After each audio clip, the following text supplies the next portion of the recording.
दोस्तों स्वागत है आपका हमारे YouTube चैनल में। तो देखिए, पूर्व मध्यकालीन भारत में जो है चर्चा चल रही थी। कल हमने जो है बंगाल के सेन राजवंश की चर्चा की थी और आज एक नया टॉपिक शुरू करना है और वो है कश्मीर का राजवंश। तो कश्मीर के राजवंश शुरू करने से पहले कुछ क्वेश्चन पूछ लेते हैं, फिर आगे चलते हैं। बताइए जो है किस सेन शासक ने जो है दान सागर और अद्भुत सागर की रचना की थी?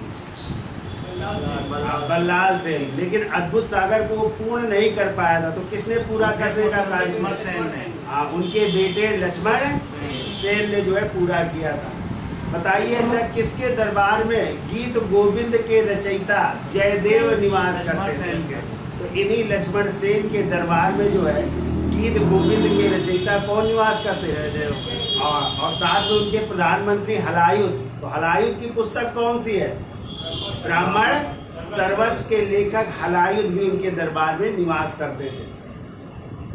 हमने आपको कल बताया था, जब मोहम्मद गोरी के सेनापति मोहम्मद बिन बख्तियार खिलजी ने बंगाल पर आक्रमण किया था, उस समय वहां के शासक कौन थे? लक्ष्मण सेन। तो उन्होंने उस ओर ध्यान न दे करके कौन सा यज्ञ करवा रहे थे? इंद्र महायज्ञ करवा रहे थे। लेकिन बख्तियार खिलजी आया, उनको अपना राज्य छोड़ करके भागना पड़ा और पूर्वी बंगाल से शासन करते रहे। और यही बख्तियार खिलजी था जिसने नालंदा विश्वविद्यालय और कौन से विक्रमशिला विश्वविद्यालय को नष्ट कर दिया था। ठीक है, तो बताइए अच्छा, नालंदा विश्वविद्यालय की स्थापना किसने की? कुमार गुप्त महेंद्रगुप्त ने। और यदि आ जाए विक्रमशिला विश्वविद्यालय, धर्मपाल। तो धर्मपाल, पाल वंश के शासक धर्मपाल ने किसकी स्थापना की थी?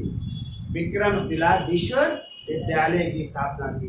ठीक है, तो चलिए कश्मीर के राजवंश की चर्चा कर लेते हैं। तो देखो, जो कश्मीर में जो है हिंदू जो राजवंश था, तो हिंदू राजवंश के विषय में जो है जानकारी हमें प्राप्त होती है कल्हड़ की पुस्तक। और कल्हड़ की पुस्तक कौन सी है? राज तरंगड़ी से प्राप्त होती है। कल्हड़ की पुस्तक राज तरंगड़ी से प्राप्त होती है। और इस राज तरंगड़ी की जो है रचना हुई थी 12वीं शताब्दी में। किस शताब्दी में हुई थी? 12वीं शताब्दी में हुई थी। या कह सकते हैं जय सिंह उस समय शासक थे, तो जय सिंह के शासनकाल में, और जय सिंह का शासनकाल है 1127 से 1159 ईस्वी में। कब हुई थी? 1127 से 1169 है। 1127 से 1169 इनका टाइम है। इसी समय जो है कल्हड़ ने अपनी राज तरंगड़ी की रचना की थी। तो कौन सी शताब्दी हो गई वो? 12वीं शताब्दी। क्वेश्चन बहुत पूछा जाता है कि कल्हड़ ने अपनी राज तरंगड़ी की रचना किस शताब्दी में की? तो आप क्या बताएंगे? 12वीं शताब्दी। और उस समय जो है लोहार वंश के शासक थे, जिनका नाम क्या था? जय सिंह। इन्हीं जय सिंह के शासनकाल में हुई थी ये लोहार वंश के शासक थे। ठीक है, अब यदि आ जाए थोड़ी सी राज तरंगड़ी की चर्चा कर लेते हैं। तो राज तरंगड़ी में जो है कितने तरंग या कितने अध्याय हैं? इसमें 8 तरंग है। कितने तरंग है? 8 तरंग का मतलब होता है 8 अध्याय है इसमें। ठीक है, और यदि आ जाए इसमें कितने श्लोक हैं? तो इसमें 8000 श्लोक है। ठीक है, कितने श्लोक हैं? 8000 श्लोक। और पूछा जाए ये किस शैली में लिखी गई है राज तरंगड़ी? तो ध्यान रखिएगा, इसकी शैली है महाभारत शैली। किस शैली में लिखी गई? महाभारत शैली में लिखी गई, ये ध्यान रखिएगा। तो चलिए क्वेश्चन पूछते हैं। बताइए आप लोग, कौटिल्य की पुस्तक अर्थशास्त्र पढ़ा है ना? अर्थशास्त्र किस शैली में लिखी गई है? जल्दी से कमेंट बॉक्स में आंसर तो जो है यदि आ जाए अर्थशास्त्र किस शैली में लिखी गई है? 3rd पर्सन, यानी अन्य पुरुष शैली में लिखी गई है। ठीक है, और ये किस शैली में है? महाभारत शैली में लिखी गई है। आपकी कौन सी? कल्हड़ की पुस्तक राज तरंगड़ी। ठीक है, अब देखो इसमें जो है जो प्रथम 3 तरंग है उसमें कश्मीर का प्राचीन इतिहास है। देखो प्रथम 3 तरंगों में प्रथम 3 तरंगों में कश्मीर का प्राचीन इतिहास है। जो प्राचीन शासक थे उनका इतिहास है इसमें, कश्मीर का प्राचीन इतिहास है। फिर यदि आ जाए चौथे 5वें तरंग में किसका उल्लेख है, तो चौथे से 6वें तरंग तक लिख लीजिए। चौथे से 6ठे तरंग तक इतिहास है यहाँ पे कारकोट वंश का, कारकोट वंश और उत्पल वंश का है। ठीक है, उत्पल वंश का इतिहास है। जबकि 7वें और 8वें तरंग में यदि बात की जाए तो 7वें और 8वें तरंग में उत्पल वंश और एक वंश और आया था यशस्कर वंश है, यशस्कर वंश, और बाद में आया लोहार वंश है, तो लोहार वंश का इतिहास है। ठीक है, तो इन राजवंशों का इतिहास मिलता है इन 8 तरंगों में। प्रथम 3 तरंगों में कश्मीर का प्राचीन इतिहास, फिर 4 से 6 तरंग में कारकोट वंश का इतिहास और उत्पल वंश का इतिहास, 7वें और 8वें तरंग में किसका, उत्पल वंश, यशस्कर वंश और लोहार वंश का इतिहास है। ठीक है, अब देखिए इस कल्लड़ की राजतरंगड़ी को आगे बढ़ाने का कार्य कभी आ जाता है क्वेश्चन, इसके आगे का इतिहास किसने लिखा, तो इसके आगे का इतिहास 3 लेखकों ने लिखा। किसने किसने लिखा, एक तो लिखा जोन राज ने, और जोन राज ने लिखा जो है आप लोग पढ़ेंगे आगे शासक जैनुल अब आबदीन का नाम, कश्मीर का अकबर कहते हैं। ठीक है, तो जैनुल अब आबदीन के शासनकाल से लगभग 300 वर्षों का इतिहास लिखा है। फिर इसके बाद जो है जोन राज के बाद श्रीवर ने फिर लगभग 1486 ईस्वी तक का इतिहास लिखा है। तो 1486 तक का इतिहास इन्होंने 12वीं से लगभग 300 वर्षों तक का इतिहास लिखा है। और फिर लिखा है 1486 तक का इतिहास लिखा है श्रीवर ने, और तीसरे इसके आगे लिखने का कार्य किया प्राग भट्ट ने। आगे लिख लीजिए, प्राग भट्ट ने आगे का इतिहास यानी कश्मीर का इतिहास लिखा है, आगे का इतिहास लिखने का कार्य किया है प्राग भट्ट ने। ठीक है, तो ये आगे के इतिहास। कभी कभी पूछा जाता है कि कल्लड़ की पुस्तक राजतरंगड़ी जो 12वीं शताब्दी तक का इतिहास है, इसके आगे का इतिहास किसने लिखा, तो या तो जोन राज होंगे, और जोन राज के बाद फिर श्रीवर, और श्रीवर के बाद फिर प्राग भट्ट ने जो है इसके आगे का इतिहास लिखा है। ठीक है, तो ये आपको याद रखना है। तो ये है कल्लड़ की पुस्तक राजतरंगड़ी की चर्चा, याद हो जाएगा। अब देखो कश्मीर में किन किन राजवंशों ने शासन किया, तो कश्मीर में पहला वंश आएगा कारकोट वंश,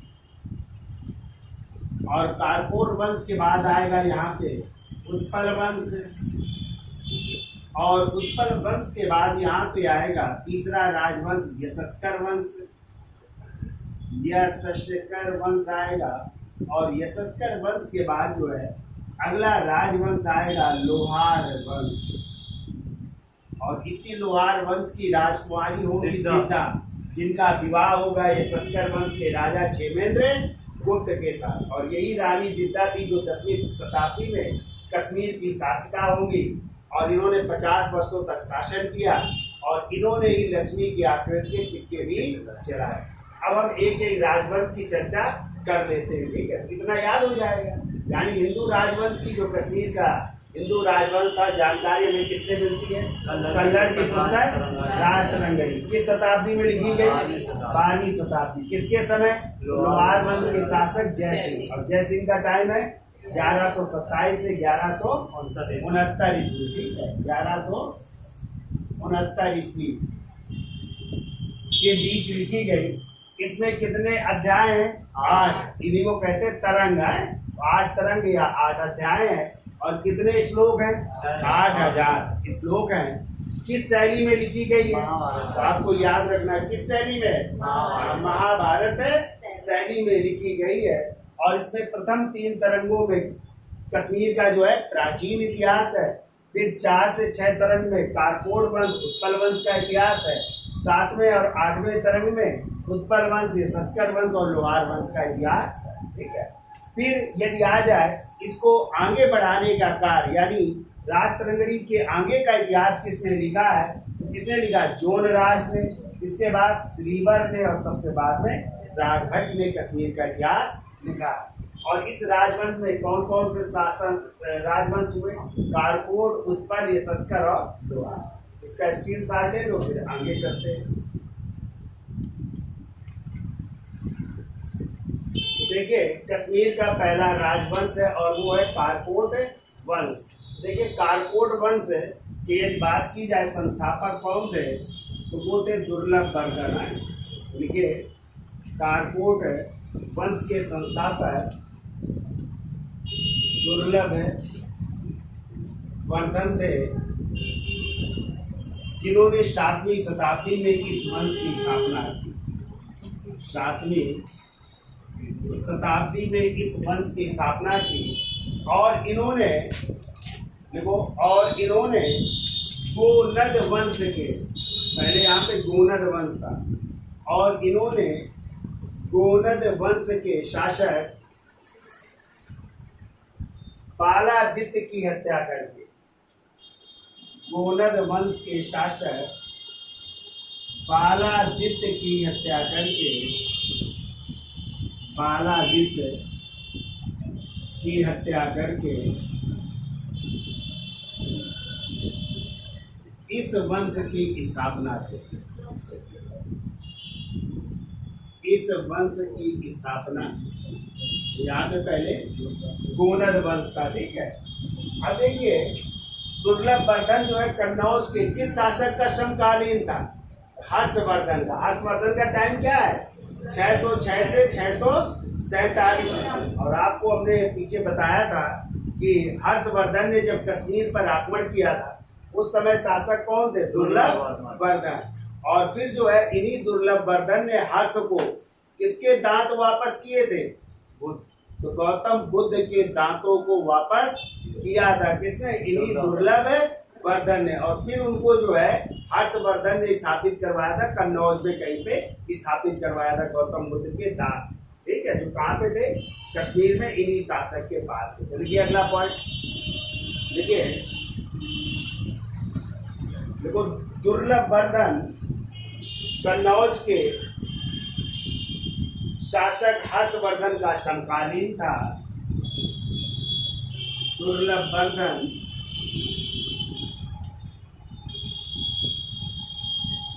कन्नौज के शासक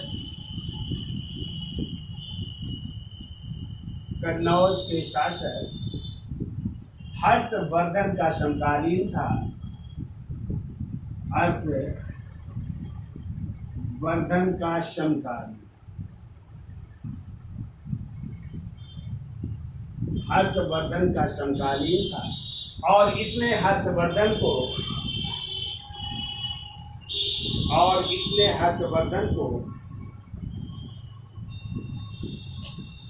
गौतम बुद्ध के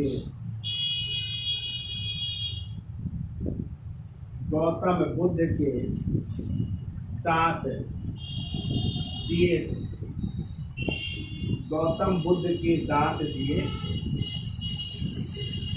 और इसने हर्षवर्धन को गौतम बुद्ध के दांत दिए थे।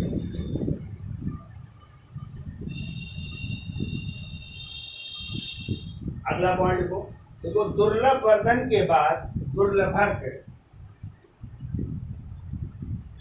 दुर्लभ वर्धन के बाद दुर्लभक अगला शासक बना जिसने प्रतापादित्य की उपाधि धारण कर,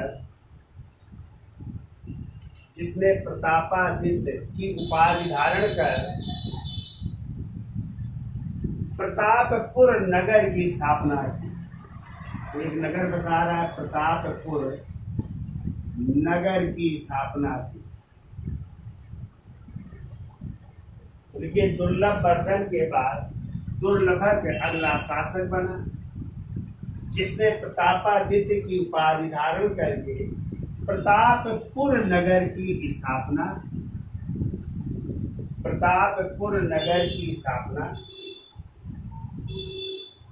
अब देखिए दुर्लभक के बाद अगले शासक नाम मात्र के हैं, कौन कौन बने तो लिखिए। दुर्लभक के बाद चंद्रापीड,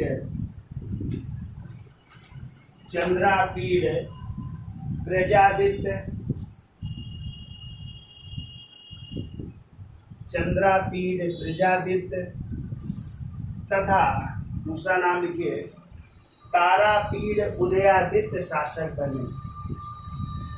तारापीड उदयादित्य शासक बने। ये दो शासक बन रहे हैं, कम समय के लिए बन रहे हैं। और फिर इस वंश का शासक होता है ललितादित्य मुक्तापीड। हेडिंग डाल लीजिए, अगला शासक है ललितादित्य मुक्तापीड। ललितादित्य मुक्तापीड अगले शासक हैं और इनका टाइम लिखो 724 से 770 ईस्वी।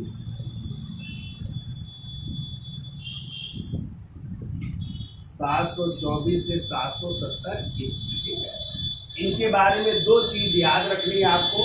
एक तो इन्होंने जो है ध्यान रखिएगा, कश्मीर में जो है सूर्य के प्रसिद्ध मार्तंड मंदिर का निर्माण करवाया था। बहुत पूछा जाता है कि कश्मीर में सूर्य के प्रसिद्ध मार्तंड मंदिर का निर्माण किसने करवाया था, क्या बताएंगे? ललितादित्य मुक्तापीड। और इन्होंने कश्मीर में नगर की स्थापना की थी और वो है परिहासपुर नामक नगर की भी स्थापना की थी। ये दो क्वेश्चन बहुत पूछे जाते हैं। तो आ जाए, सूर्य का प्रसिद्ध मार्तंड मंदिर किसने बनवाया? और कश्मीर में परिहासपुर नगर की स्थापना किसने की? ललितादित्य ने। ठीक है, तो लिख लीजिए, थोड़ी सी कहानी लिखिए। तो वो कश्मीर के शासकों में सर्वाधिक शक्तिशाली शासक था। कश्मीर के शासकों में सर्वाधिक शक्तिशाली शासक था।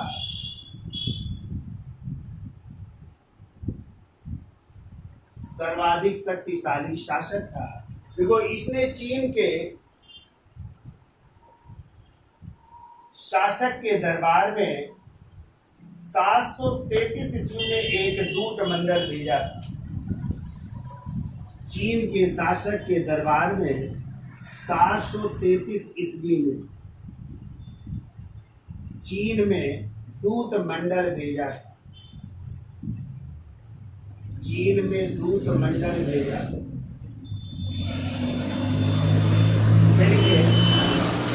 ललितादित्य ने कश्मीर में या कश्मीर के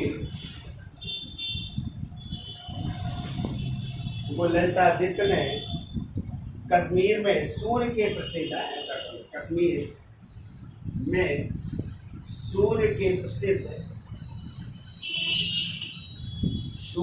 प्रसिद्ध मार्तंड मंदिर का निर्माण करवाया। मार्तंड मंदिर का निर्माण करवाया और परिहासपुर नामक नगर की स्थापना की। परिहासपुर नामक नगर की स्थापना की। ये 2 पॉइंट आपको याद रखने हैं। ठीक है, तो सूर्य के प्रसिद्ध मार्तंड मंदिर का निर्माण करवाया और परिहासपुर नामक नगर की स्थापना।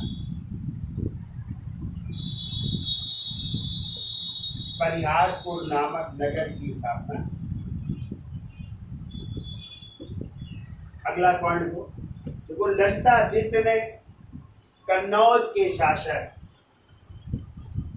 ललितादित्य ने कन्नौज के शासक, और उस समय कन्नौज के शासक थे यशोवर्मन या यशोवर्मा भी कह सकते हैं। कन्नौज के शासक यशोवर्मा को पराजित कर उनके कवि, यशोवर्मा को पराजित करके उनके कवि,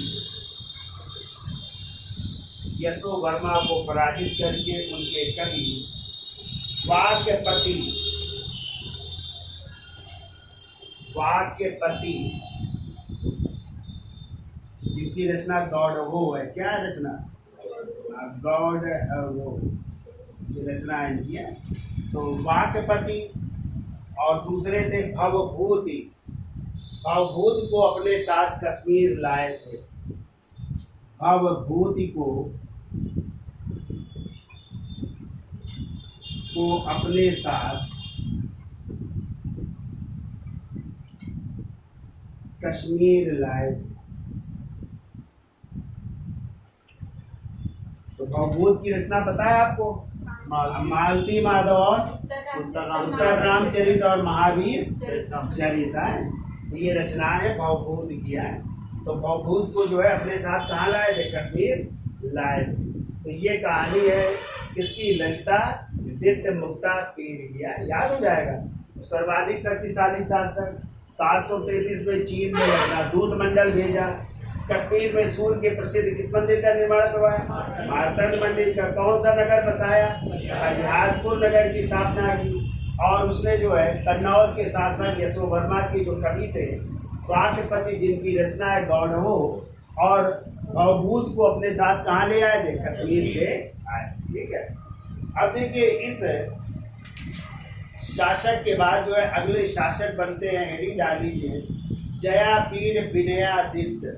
तो इसका स्क्रीन शॉट ले लो, फिर आगे चलते हैं। तो देखिए ललितादित्य की जो है जब मृत्यु हो गई, तो कहते हैं ललितादित्य की मृत्यु कैसे हुई, तो देखो ललितादित्य की ठंड से मृत्यु के बाद, ठंड लग गई, ठंडी लग गई है, ठंड से मृत्यु के बाद, ठंड से मृत्यु के बाद जयापीड़ विनयादित्य अगला शासक बना, जयापीड़ विनयादित्य अगला शासक बना। फिर वो जयापीड़ विनयादित्य की राजसभा में, जयापीड़ विनयादित्य की राजसभा में क्षीर स्वामी, कई लेखक रहते थे, क्षीर स्वामी, उदय भट्ट,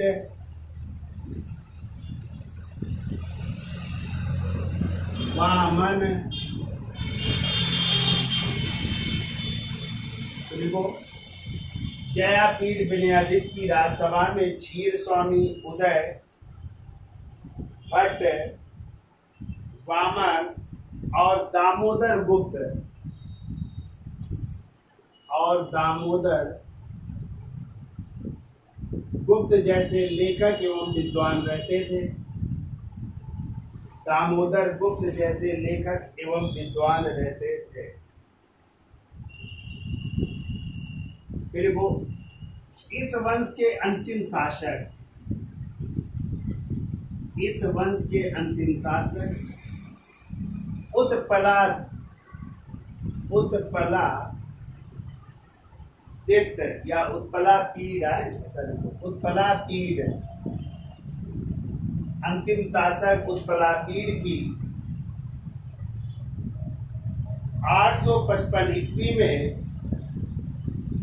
855 ईस्वी में उसके एक मंत्री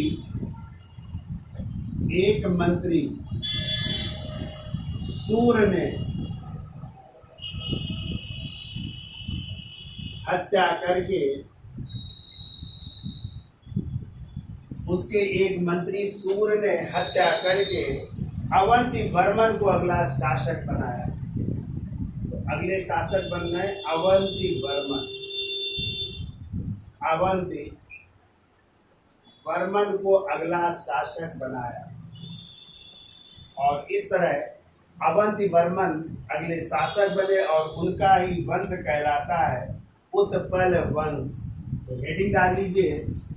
अब वंश आ रहा है उत्पल वंश,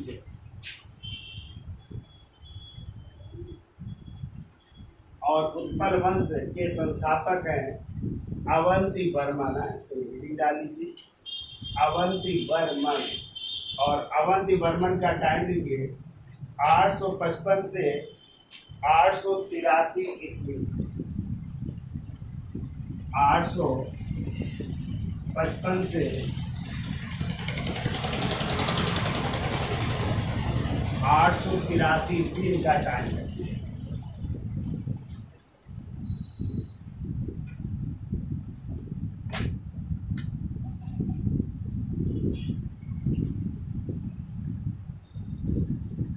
तो लिखिए, देखो कारकोट वंश के बाद जो है अवंती वर्मन ने जो है उत्पल वंश की स्थापना की। कारकोट वंश के बाद अवंती वर्मन ने उत्पल वंश की स्थापना की और अवंतीपुर नगर की स्थापना की। और अवंतीपुर नगर की स्थापना की। एक नगर बसा रहे हैं कश्मीर में, अवंतीपुर नगर है, और अवंतीपुर नगर की स्थापना। अगला पॉइंट को, अवंती वर्मन के समय ही अवंती वर्मन के समय ही डामरों ने, डामर जो है उस समय किसान थे, किसान हुआ करते थे, जंजाट हुआ करते या जमींदार है। तो डामर जमींदारों या सामंतों का विद्रोह हुआ। डामरों यानी जमींदार, या कह सकते हैं सामंतों का विद्रोह हुआ। ये लोग विद्रोह कर रहे हैं, डामरों का विद्रोह, जो जमींदार थे या सामंत थे। देखो अवंती वर्मन के समय ही डामरों जमींदारों का विद्रोह हुआ। देखो अवंती वर्मन के मंत्री, क्वेश्चन कई बार आया, याद रखिएगा। अवंती वर्मन के मंत्री जिनका नाम था सूर्य, कहीं कहीं सूर्य भी मिलता है, एक कुशल इंजीनियर था। तो ये देखो बहुत ही अच्छा इंजीनियर था, कुशल इंजीनियर था।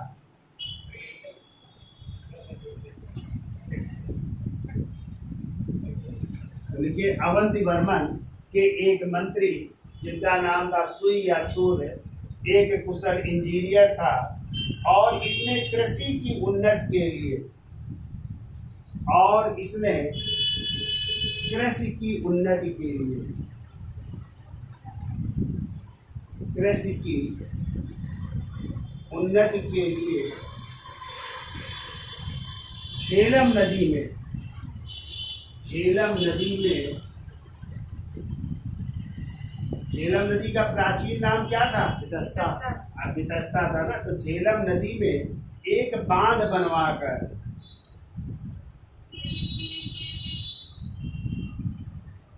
झेलम नदी में एक बांध बनवाकर सिंचाई के लिए नहरों का निर्माण करवाया। सिंचाई के लिए नहरों का निर्माण करवा रहा है, नहरों का निर्माण करवाया, जिससे कृषि में क्या हो, उन्नति होगा।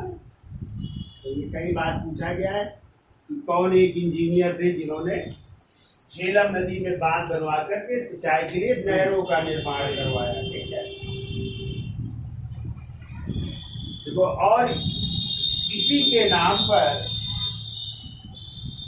और इसी के नाम पर यानी सुई के नाम पर है, देखो, और इसी के नाम पर सूर्यपुर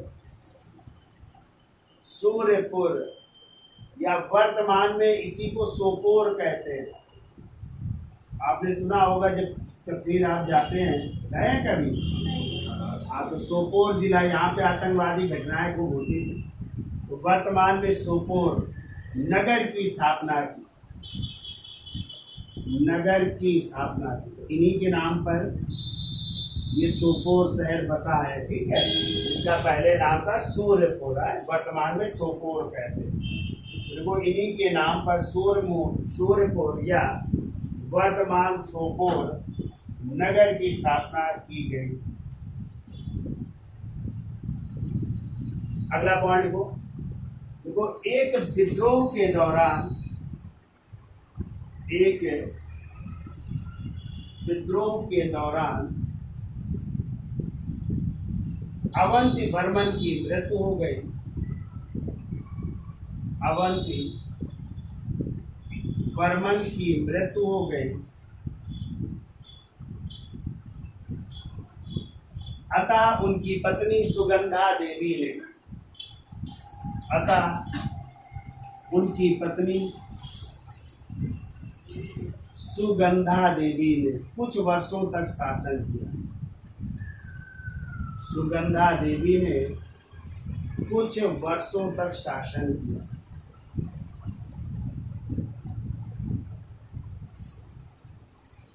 इन्होंने भी कुछ वर्षों तक शासन किया है, ठीक है, कुछ वर्षों तक शासन किया। अगला पॉइंट अवंती वर्मन के दरबार में, अवंती वर्मन के दरबार में धवनावलोक के लेखक कौन है? आनंद वर्धन निवास करते थे। ये काफी पुस्तक पूछी जाती है, याद रखिए। धवनावलोक के लेखक आनंद वर्धन निवास करते थे। धवनावलोक के लेखक आनंद वर्धन निवास करते थे। फिर को अवंती वर्मन के बाद कौन शासक बन रहे हैं, वहीं पे हम लिख देते हैं। देखो अवंती वर्मन के बाद क्रमशः शंकर वर्मन, शंकर वर्मन 885 से 902 ईस्वी। फिर लिखिए इसके बाद गोपाल वर्मन,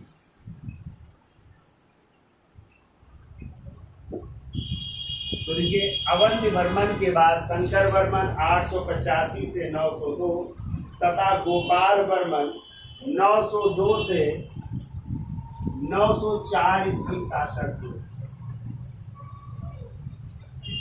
902 से 904 ईस्वी शासक हुए।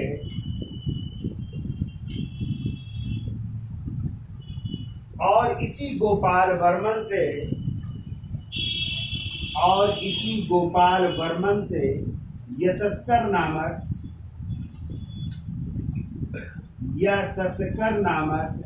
एक साधारण सामंत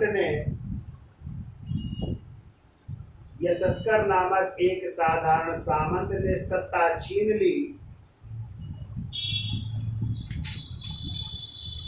साधारण सामंत ने सत्ता छीन ली और यशस्कर वंश की स्थापना की। इस तरह एक वंश आ रहा है, यशस्कर वंश है। यशस्कर वंश की स्थापना। अगला वंश, इसका स्क्रीनशॉट ले लो, फिर अगले वंश की चर्चा कर लेते हैं, ठीक है। तो देखिए यशस्कर वंश के संस्थापक लिख लीजिए। संस्थापक है यशस्कर ही है, यशस्कर नाम मात्र के शासक, और इनका टाइम है लिख लो 904 से 939 ईस्वी। इसके बाद इनके मंत्री कुछ समय तक रहे जिनका नाम है पर्वगुप्त है। ये मंत्री थे, ये कुछ समय तक शासक रहे। लिखो पर्वगुप्त, ये मंत्री रहे। फिर इसके बाद इस वंश के शासक हो रहे हैं जो मेन है, उनका नाम लिखिए क्षेमेंद्र गुप्त। क्षेमेंद्र गुप्त, इनका टाइम है 950 से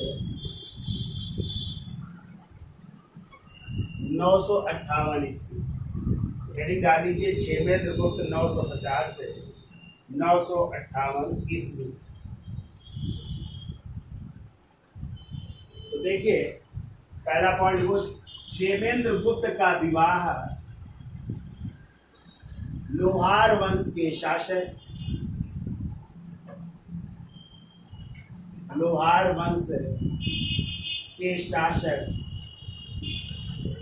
भीम की पुत्री दिद्दा से हुआ था। भीम की पुत्री राजकुमारी दिद्दा से हुआ था। राजकुमारी दिद्दा से हुआ था। लोहार वंश की राजकुमारी थी, दिद्दा उनके साथ हुआ था, ठीक है। परंतु 958 ईस्वी में देखो इनकी मृत्यु हो रही है, ठीक है। परंतु 958 ईस्वी में क्षेमेंद्र गुप्त की मृत्यु हो गई। 958 ईस्वी में क्षेमेंद्र गुप्त की मृत्यु हो गई। अतः रानी दिद्दा ने अपने अल्पवयस्क पुत्र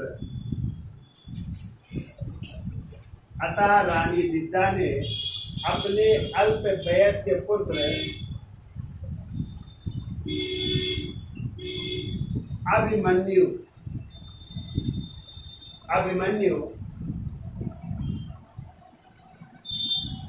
की संरक्षिका के रूप में शासन किया।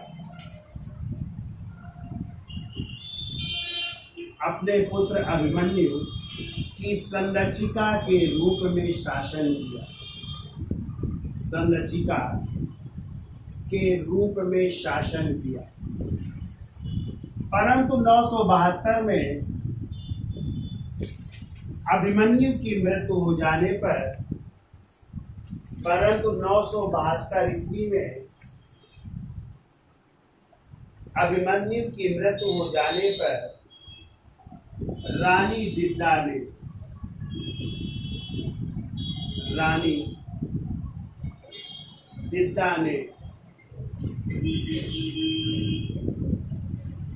1003 ईस्वी तक, रानी दिद्दा ने 1003 ईस्वी तक स्वयं शासन किया। 1003 ईस्वी तक स्वयं शासन किया। इस प्रकार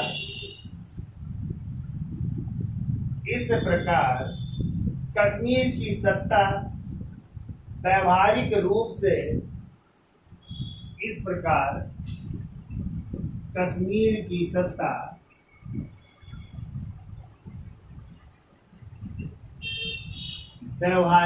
से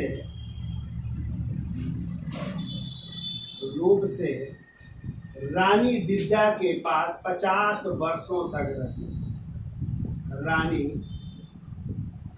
दिद्दा के पास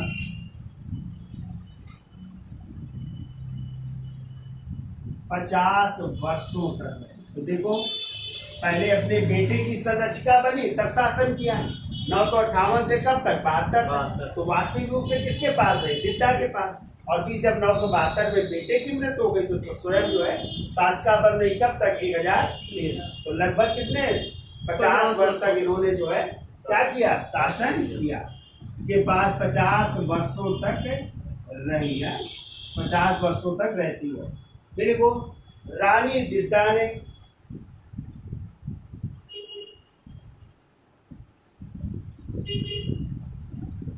श्रीनगर में दिद्दा मठ,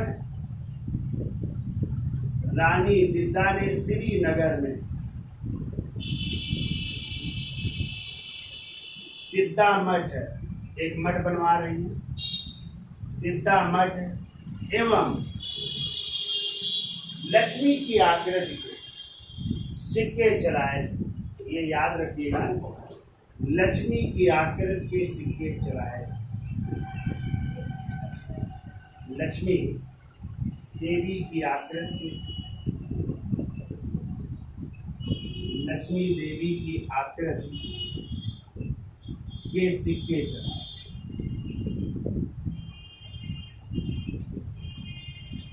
ठीक है, और बताइए किसने लक्ष्मी की आकृति के सिक्के चढ़ाए? गोरी ने। हाँ, तो मोहम्मद गोरी ने भी लक्ष्मी की आकृति के सिक्के चढ़ाए थे, ये भी याद रखिएगा। ठीक है, और इसी तरह रानी दिद्दा ने भी देवी लक्ष्मी के आकृति के सिक्के चढ़ाए। ठीक है, अब जब इनकी मृत्यु हो गई, इनका बेटा भी मर चुका था। ठीक है, तो इन्होंने जो है अपने भतीजे को, भतीजे का मतलब अपने भाई के बेटे जिसका नाम था संग्राम राज को क्या घोषित किया? उत्तराधिकारी घोषित किया। और उसी संग्राम राज ने जिस राजवंश की स्थापना की वही कहलाया लोहार वंश, क्योंकि राजकुमारी दिद्दा किस वंश की थी? लोहार वंश की। तो उनका भाई का बेटा भी किस वंश का होगा? लोहार वंश का। तो अगला वंश कौन आ रहा है? लोहार वंश। तो इसका स्क्रीनशॉट ले लो और अंतिम राजवंश की चर्चा कर लेते हैं, वो है लोहार। तो देखिए, हमने आपको बताया था 1003 में किसकी मृत्यु हो गई? रानी दिद्दा की मृत्यु हो जा रही है। रानी दिद्दा की मृत्यु हो गई और उनके कोई पुत्र नहीं था, तो उन्होंने अपने भतीजे, और भतीजे का ही नाम था संग्राम राज, तो अपने भतीजे संग्राम राज को कश्मीर का शासक या अपना उत्तराधिकारी नियुक्त किया। और इसी भतीजे संग्राम राज ने किस वंश की स्थापना की? लोहार वंश। क्योंकि संग्राम राज किस वंश का था? लोहार वंश का था। ठीक है, तो इस तरह लोहार वंश का संस्थापक कौन था? संग्राम राज। और संग्राम राज का टाइम है 1003 से लेकर के 1029 ईस्वी तक। ठीक है, तो देखिए, संग्राम राज ने अपने मंत्री, संग्राम राज ने अपने मंत्री, और उनके मंत्री का नाम था तुंग, अपने मंत्री तुंग को भटिंडा के शाही राजवंश, भटिंडा के शाही राजवंश, शाही राजवंश के शासक त्रिलोचन पाल की तरफ से, त्रिलोचन पाल की तरफ से महमूद गजनवी के विरुद्ध भेजा था। महमूद गजनवी के विरुद्ध भेजा था, के विरुद्ध भेजा। तो किसको भेजा था? अपने मंत्री जिसका नाम था तुंग। किसके साथ लड़ने के लिए? त्रिलोचन पाल के साथ। किसके विरुद्ध? महमूद। क्योंकि महमूद गजनी के आक्रमण हुए थे ना भारत में 17 बार, जो 1000 से शुरू हुए थे और 1027 तक हुए थे ना। और उसी का प्रसिद्ध आक्रमण था सोमनाथ के मंदिर को लूटना। कब लिखा था? 1025 ईस्वी में लूटा था ना सोमनाथ के मंदिर को। तो त्रिलोचन पाल की तरफ से भेजा था अपने मंत्री को। ठीक है, देखिए, संग्राम राज के बाद उसका पुत्र, संग्राम राज के बाद पुत्र हरिराज, संग्राम राज के बाद उसका पुत्र हरिराज 22 दिनों तक शासक रहा। हरिराज 22 दिनों तक शासक रहा और उसकी हत्या अनंत ने कर दी, या अनंत वर्मन ने कर दी। और उसकी हत्या अनंत या अनंत वर्मन ने कर दिया। अगला शासक लिख लो अनंत, अगला शासक बन रहा है अनंत। अनंत केवल लिखना है, वर्मन काट दीजिए। और अनंत का टाइम है 1029 से 1063 ईस्वी।